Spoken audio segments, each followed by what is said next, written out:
Have you ever wondered about the people who make the big decisions that shape our everyday lives? Today I'm going to discuss the three branches of government, their powers, and the ethics within them. As a student, I of course have never worked in any of the three branches of government, but I have spent many years studying this topic as it is something that I am very much interested in and eager to learn more about. I hope to use this speech to not only educate the audience on how the government works, but show how small decisions can shape our everyday lives. First, let's begin with the three branches of government. First, the executive branch is made up of the president, vice president, and their advisors, including cabinet secretaries. These advisors are often appointed by the president and confirmed by the Senate. Not only does the executive branch contain the president, it also consists of federal departments that oversee different responsibilities across the nation. Secondly, the legislative branch consists of two houses of Congress, the Senate containing 100 members and the House of Representatives containing 435. Then the judicial branch consists of the Supreme Court, the U.S. Court of Appeals, and federal judicial courts. Now let's discuss their powers. First, the executive branch's main function is to govern over the nation and enforce laws. According to the History Channel 2025 article, The Three Branches of Government, the executive branch authorizes or vetoes legislation. The president can also sign executive orders and proclamations which directly affect the nation. They are also responsible for overseeing relations with foreign powers.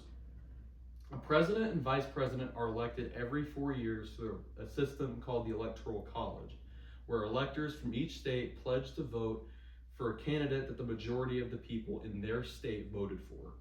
A president can only serve up to 8 years in office, however, the same does not apply to a vice president. Next, the legislative branch's key function is to propose and draft laws. They could be anything from managing the national budget to declaring war with another nation. These proposals go through both houses of Congress before they are officially authorized. Another authority that the legislative branch holds is the power to override vetoes, which reverses the veto and limits the executive from wielding too much power. In order to do this, Congress would need a 2/3 majority in each house. They are in charge of confirming executive appointments of cabinet secretaries and judiciary members. Congressmen and senators are elected to 2- and 6-year terms respectively and are not limited to the number of terms that they serve. Finally, the judicial branch's core powers are to interpret the Constitution. A judiciary member is like a referee in a sport. They determine the constitutionality of certain actions just like a referee examines if a player committed a foul in a game. Federal judges hold their jobs until death, resignation, or impeachment. That brings me to my next point.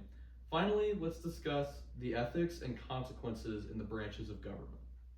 Even though the duties of the branches are different, they all have one basic premise, and that is to uphold the laws of the nation. However, if they engage in misconduct, they are subject to discipline. The United States Constitution addresses that a sitting president, vice president, or any other federal officer of any kind can be impeached from office under charges of bribery, treason, or other high crimes and misdemeanors. Although that latter term is somewhat vague, it often implies forms of misconduct that are not directly listed in the Constitution.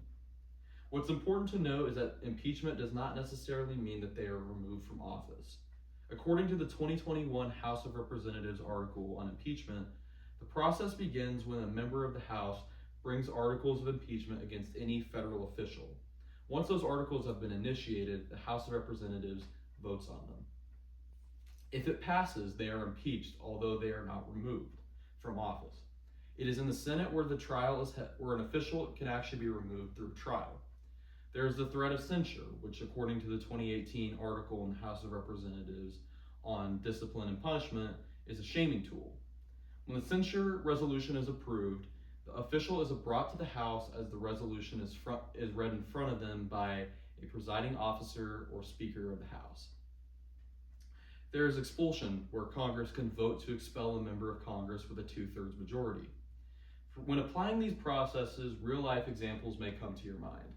For example, President Richard Nixon had faced impeachment for the Watergate scandal. Facing removal from office, he resigned, the first in his job to ever do so. Former House Speaker Dennis Hastert was sent to prison for illicit payments of his sexual abuse. Now let's review everything we just discussed. Today we talked about the three branches of government, the powers that they hold, and the ethics and consequences within them. I hope that this speech has given you a better idea of how the federal government works and how even small decisions can affect your life in so many ways. Before I end this speech, I want to leave you with this. Think of every decision that the government makes as a domino effect.